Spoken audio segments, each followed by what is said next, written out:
সাংবাদিকদের ঐক্য ও পেশাদারিত্বের অঙ্গীকার নিয়ে শুক্রবার ১২ ডিসেম্বর নওগাঁ ইউনাইটেড প্রেস ক্লাবের দ্বিবার্ষিক নির্বাচন সম্পন্ন হয়েছে। প্রধান নির্বাচন কমিশনার হিসেবে জেলা পরিবেশ অধিদপ্তরের সহকারী পরিচালক নাজমুল হোসাইন দায়িত্ব পালন করেন। নির্বাচন কমিশনার হিসেবে তাকে সহযোগিতা করেন ইন্ডিপেন্ডেন্ট টেলিভিশনের স্টাফ রিপোর্টার সাদিকুল ইসলাম ও জেলা জজ কোর্টের আইনজীবী শুভ্র সাহা। শান্তিপূর্ণ পরিবেশে ভোট শেষে রাত ৮টায় শহরের মাইডাস চাইনিজ রেস্টুরেন্টে আনুষ্ঠানিকভাবে ফল ঘোষণা করা হয়। এতে দৈনিক ভোরের সময়ের প্রতিনিধি সাব্বির আহমেদ সভাপতি এবং এশিয়ান টেলিভিশনের প্রতিনিধি রাশেদুজ্জামান সাধারণ সম্পাদক নির্বাচিত হন।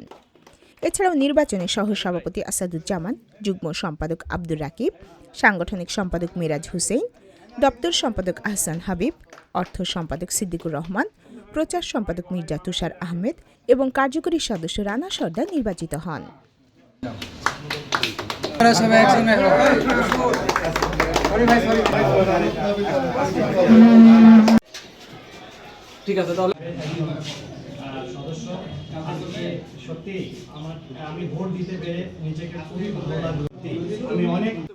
মির্জা তুষার আহমেদের তথ্য ও চিত্রে আয়েশা আক্তার, চ্যানেল 21, নওগাঁ।